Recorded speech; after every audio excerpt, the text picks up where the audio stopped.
Hello, I'm Victor.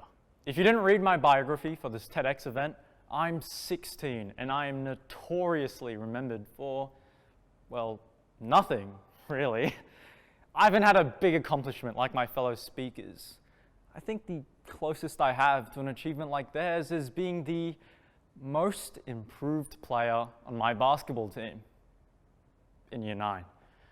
So I came to a conclusion that I can't and haven't really done much and can't do much to do anything really compared to these freak athletes on my team, compared to these world-changing speakers with whom I share this stage with. So what is the point? What can I do? What will be remembered of me? What is my legacy? So, like any usual teenager would, I Googled legacy to find out more, and of course, I didn't find my answer. Instead, I found a TV show called, guess, Legacies, which you can watch on Binge. That wasn't very helpful, and I still didn't have an answer to my question, the motivation to life or what I wanted to do. I can't change the world drastically.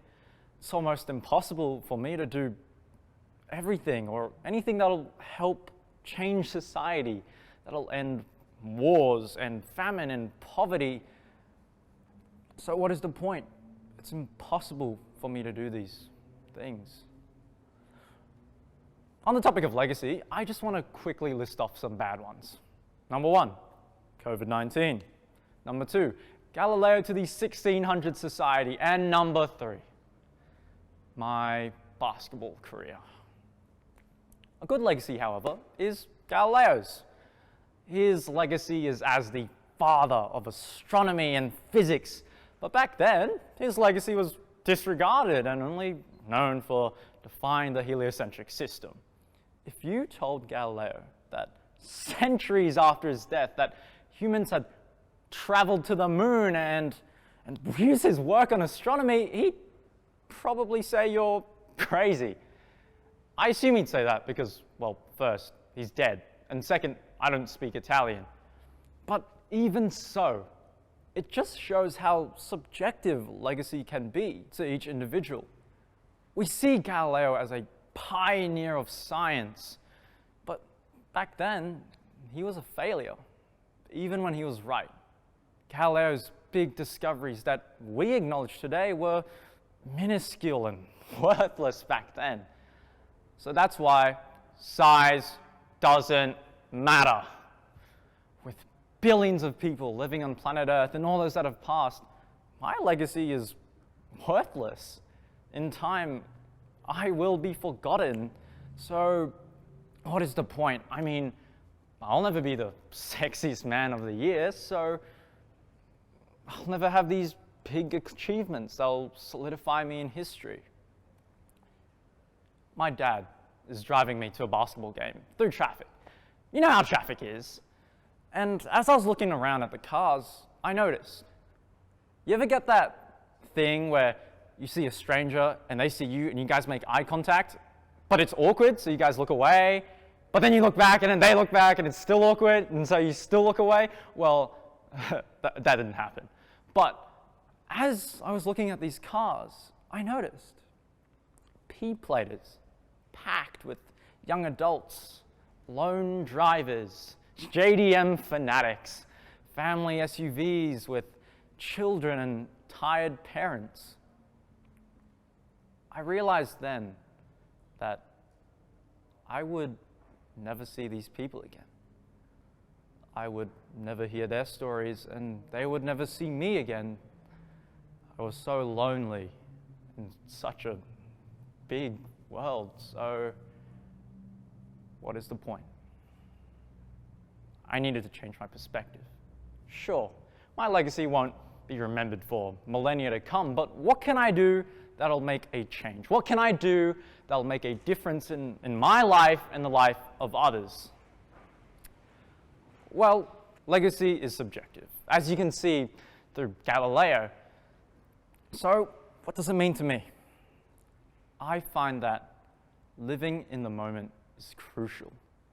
Being there for others and helping them by making them happy, it's fulfilling to be there for anyone. A friend, a family, even a stranger on the street. I was at a camp. There's a beautiful starry night. No light pollution, just stars. My friends and I, we lay down on the grass. It's kind of wet, and we talk. We laugh, we sing, we dance, stargazing. We are so incredibly small in the grand scheme of things. It was almost pointless of an experience that wouldn't have been remembered for decades to come. But at that moment, I felt at ease. It's the moments that we take for granted, which are the moments we should truly appreciate.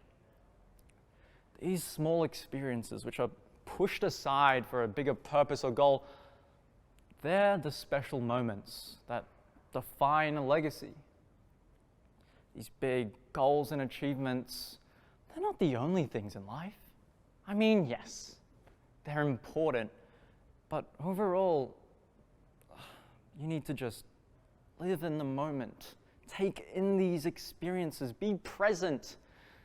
That's what's truly fulfilling. It's by taking these small steps, we connect with others.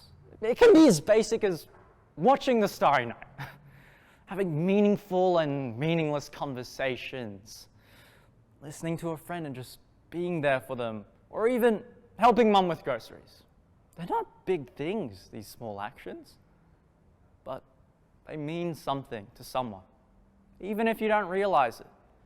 Rather than trying to accomplish big moments, achievements that'll secure your legacy, why not consider the smaller actions? It's impossible for me to achieve everything. I mean, some things might only be a dream or a thought, but it's by taking action, big or small, that makes the future. Because the future is not created without action. So I want to reiterate my previous statement. Size doesn't matter.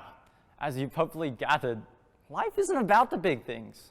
It can be and should be, but overall, it's the small moments that take place within a lifetime that are important. I mean, we only have a limited amount of large, celebratory experiences of our own, so it's important to give appreciation to the smaller moments because your identity is shaped by them. The good, the bad, and the ugly. I mean, I'm not saying that working hard for a promotion or a good mark is not important. It is. But I also want you to realize that these experiences that we take for granted are the experiences that define a legacy. It's by taking these smaller steps and actions. It's by building on them. It's by taking one step at a time that eventually you'll begin to wonder what else is possible and how else you can spread your impact to more and more people. I started playing basketball in year 8. It took me a year and a half to finally score my first points. It took 1.5 years of training, of practice, of just building my courage. And it finally happened. 3 points. I am Stephen Curry! Well, not yet. but it's possible. Ultimately, it's not about the size that counts. It's what you do with it that matters more. For the sword is not determined by its length, but by the skill of the wielder.